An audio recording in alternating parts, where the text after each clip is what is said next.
after a rather violent incident related to that. Okay, well, you talk about going too far, and maybe this related to this. There was a 2009 murder in Pittsburgh, and allegedly committed by a guy who believes that the New World Order and government are plotting against their citizens.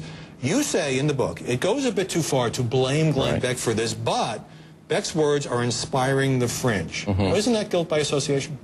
Well, except that the people who are committing these acts often mentioned Glenn Beck themselves. We had another case of a guy shooting at the cops out in San Francisco, attempted to blow up the Tides Foundation, which was what if somebody committed a violent act and said, you know, I read Dana Milbank's columns, and I really think the guy is right on. I'm pissed. I'm ticked off. That's why I say it goes too far to hold him responsible for that. But when you have a guy who's taking, as the Anti-Defamation League says, these fringe conspiracy theories and giving them an audience of, I don't know, 10 million people a week on the radio, nearly 3 million a night on Fox News, you are elevating something that has always been on the fringe in American politics and putting it front and center. So while you can't be blamed for any individual act, it is evidence that he is disseminating a very dangerous doctrine. You think he's dangerous?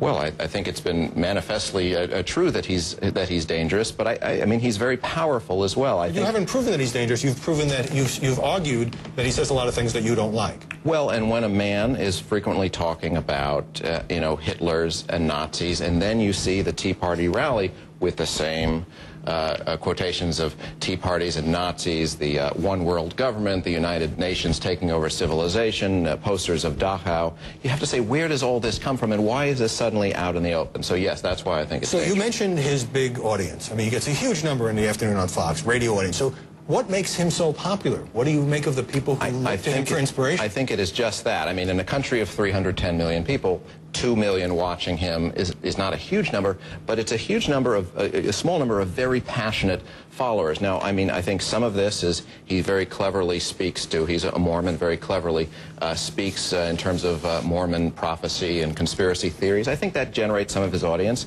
And some of it is also out of fear. He talks about the world is ending. People advertise for vegetable seeds on his show, so you can keep it in a locked box, and when the apocalypse comes, you can plant it and grow vegetables in your backyard. He's pushing gold coins. So his audience is very frightened people who really think the end is coming. All right.